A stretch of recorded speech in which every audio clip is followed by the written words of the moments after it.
जय माता दी। आप सभी को नवरात्रि के 7वें दिन की हार्दिक शुभकामनाएं। माँ कालरात्रि आप सभी की रक्षा करें।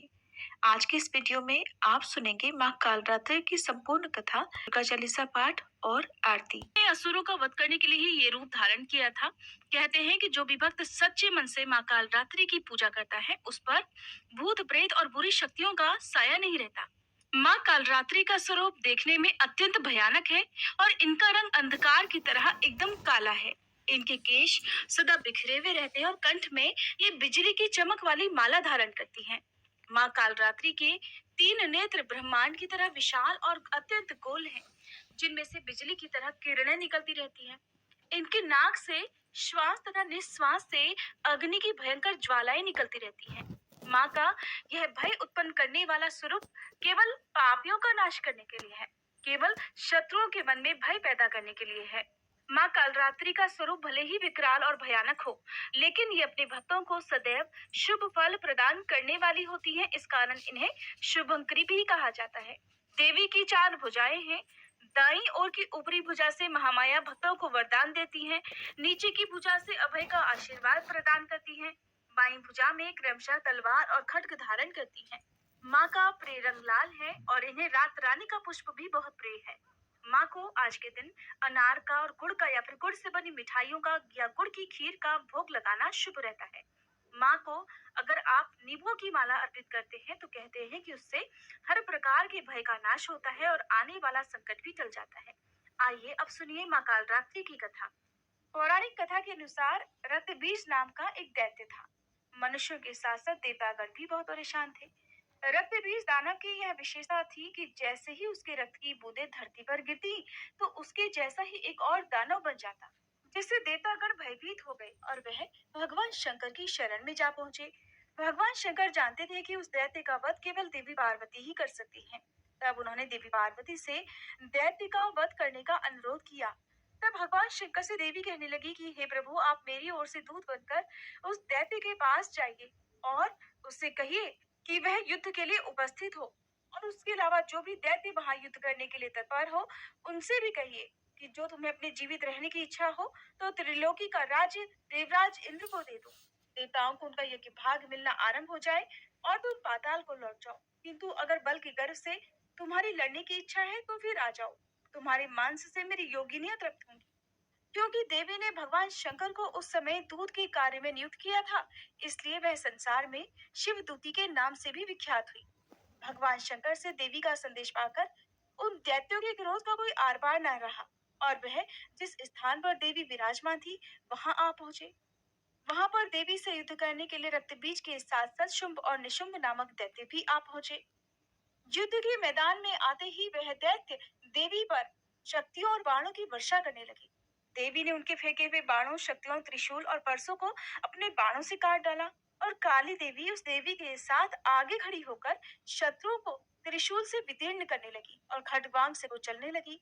वहां पर देवी पार्वती के शरीर से दिव्य शक्तियां निकली, जो सभी दैत्यों का वध करने के लिए तत्पर हो रही थी। ब्रह्माणी जिस तरफ दौड़ती थी उसी तरफ अपने कमंडल का जल छिड़ककर दैत्यों के वीर और बल को नष्ट कर देती थी। इसी प्रकार माहेश्वरी त्रिशूल से, वैष्णवी चक्र से और अत्यंत कोप वाली कुमारी शक्ति द्वारा असुरों को मार रही थी। शिव दूती के प्रचंड अट्टहास से कितने ही दैत्य भयभीत होकर पृथ्वी पर गिर पड़े और उनके गिरते ही वह उन्हें भक्षण कर गई। इस तरह क्रोध में भरे हुए मात्र गणों और तरह तरह के उपायों से बड़े बड़े असुरों को मरता हुआ देखकर राक्षसी सेना युद्ध के मैदान से भाग खड़ी हुई और उनको इस प्रकार भागता हुआ देखकर रक्तबीज नामक महापराक्रमी राक्षस क्रोध में भरकर युद्ध के लिए आगे बढ़ा। उसके शरीर से रक्त की बूंदें पृथ्वी पर जैसे ही गिरती, तुरंत वैसे ही शरीर वाला और वैसा ही बलवान दैत्य पृथ्वी से उत्पन्न हो जाता था। रक्त बीज गदा हाथ में लेकर ऐन्द्री के साथ युद्ध करने लगा। जब ऐन्द्री शक्ति ने अपने वज्र से उसको मारा तो घायल होने के कारण उसके शरीर से बहुत सा रक्त बहने लगा और उसकी प्रत्येक बूंद से उसके ही समान बलवान और महापराक्रमी अनेकों दैत्य भयंकर रूप से प्रकट हो गए। वह सब के सब दैत्य रक्त बीज के समान ही बलवान तेज वाले थे। वह भी भयंकर अस्त्र शस्त्र लेकर देवियों के साथ युद्ध करने लगे। जब ऐन्द्री के वज्र प्रहार से उसके मस्तक पर चोट लगी और रक्त बहने लगा तो उसमें से हजारों ही पुरुष वहां पर उत्पन्न हो गए। वैष्णवी ने चक्र से और ऐन्द्री ने गदा से रक्तबीज को चोट पहुंचाई और फिर वैष्णवी के चक्र से घायल होने पर रक्तबीज के शरीर से जो रक्त बहा उससे हजारों महाअसुर उत्पन्न हो गए, जिनके द्वारा यह संपूर्ण जगत व्याप्त हो गया। फिर कौमारी ने शक्ति से, वाराही ने खड्ग से और माहेश्वरी ने त्रिशूल से उसको घायल कर दिया। इस प्रकार क्रोध में भरकर उस महादैत्य रक्तबीज ने सभी मात्र शक्तियों पर अलग अलग गदा से प्रहार किया और माताओं ने भी शक्ति तथा शूल इत्यादि से उसको जो बार बार घायल किया, उससे देखते ही देखते सैकड़ों महादैत्य उत्पन्न हो गए और इस प्रकार उस रक्त बीज के रक्त से उत्पन्न हुए असुरों से संपूर्ण जगत व्याप्त हो गया। अब जिससे देवताओं को बड़ा भय हुआ। देवताओं को भयभीत देखकर देवी चंडिका ने काली से कहा, हे चामुंडे, अपने मुख को बड़ा करो और मेरे शस्त्राघात से उत्पन्न हुए इन रक्त बिंदुओं को और रक्त बिंदुओं से उत्पन्न हुए महाअसुरों को तुम अपने इस विशाल मुख से भक्षण करती जाओ। इस प्रकार रक्त बिंदुओं से उत्पन्न हुए महादैत्यों को भक्षण करती हुई तुम इस युद्ध भूमि में विचरो और इस तरह से रक्त क्षीण होने से यह दैत्य रक्त बीज नष्ट हो जाएगा। तुम्हारे भक्षण करने के कारण अन्य दैत्य उत्पन्न नहीं होंगे। देवी काली से इस प्रकार कहकर चंडिका देवी ने रक्त बीज पर अपने त्रिशूल से प्रहार कर दिया और काली देवी ने अपने मुख में उसका रक्त ले लिया। तब उसने गदा से चंडिका पर प्रहार किया। प्रहार से चंडिका को बिल्कुल भी कष्ट नहीं हुआ, किंतु रक्त बीज के शरीर से बहुत सा रक्त बहने लगा। लेकिन इस बार उसके गिरने के साथ ही देवी काली ने उसको अपने विकराल मुख में ले लिया। काली के मुख में उस रक्त से जो असुर उत्पन्न हुए, उनको उसने तुरंत ही भक्षण कर लिया और रक्त को पीती गई। फिर देवी ने रक्त बीज को, जिसका की रक्त देवी काली ने पिया था, चंडिका ने उस दैत्य को वज्र, बाण, खड्ग और इष्टि इत्यादि से मार डाला। हे राजन, अनेक प्रकार के शस्त्रों से मारा हुआ और खून से वंचित वह महादैत्य रक्त बीज पृथ्वी पर गिर पड़ा। हे राजन, उसके गिरने से देवतागण अत्यंत प्रसन्न हुए और माताएं उन असुरों का रक्त पीने के पश्चात उद्धत होकर नृत्य करने लगी। इस प्रकार देवी काली ने रक्तबीज नाम के राक्षस का वध कर दिया। प्रेम से बोलिए माँ कालरात्रि की जय। प्रिय श्रोताओं, अब जानिए माँ कालरात्रि के पूजन मंत्र, श्री दुर्गा चालीसा पाठ और आरती के बारे में। माँ कालरात्रि की पूजा का मंत्र। ओम देवी कालरात्रे नमः। प्रार्थना।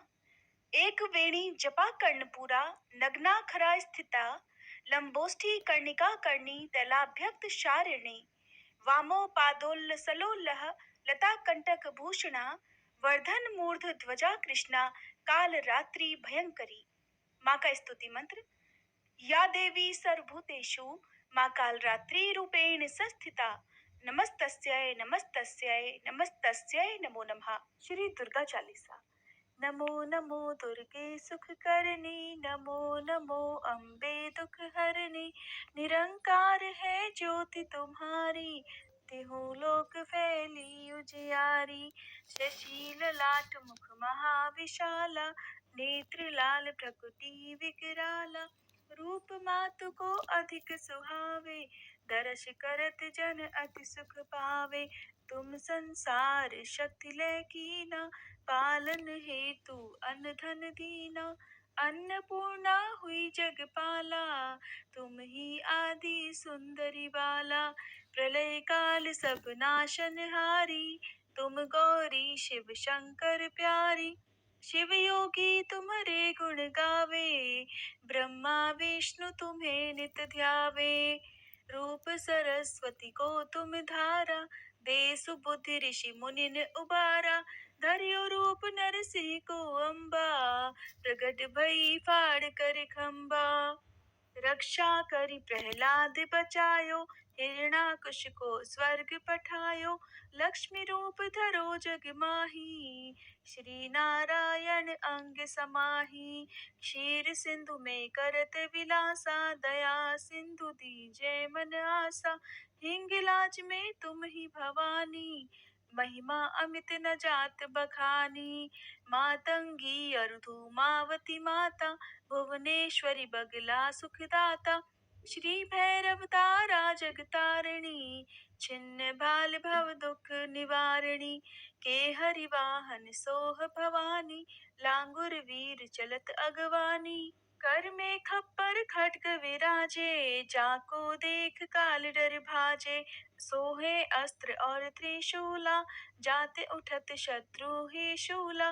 नगर कोटि में तुम ही विराजत, तिहु लोक में डंका बाजत।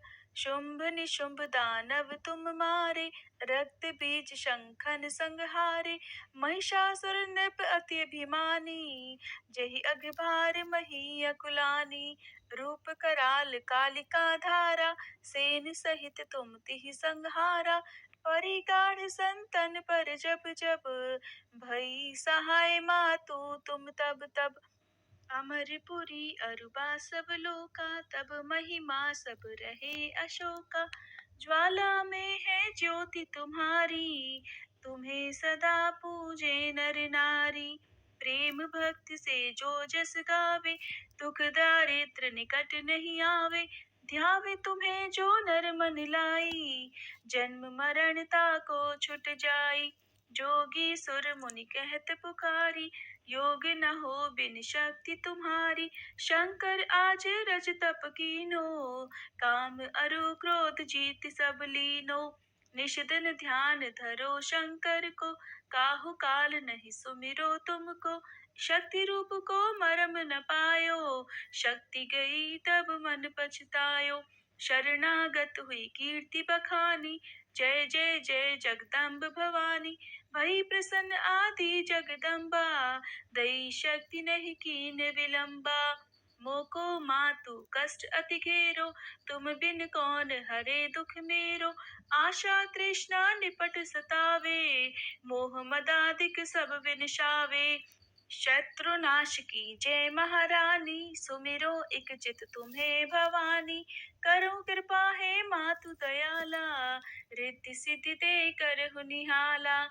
जब लग जीव दया पल पाऊं, तुमरो यश मैं सदा सुनाऊं। दुर्गा चालीसा जो कोई गावे, सब सुख भोग परम पद पावे।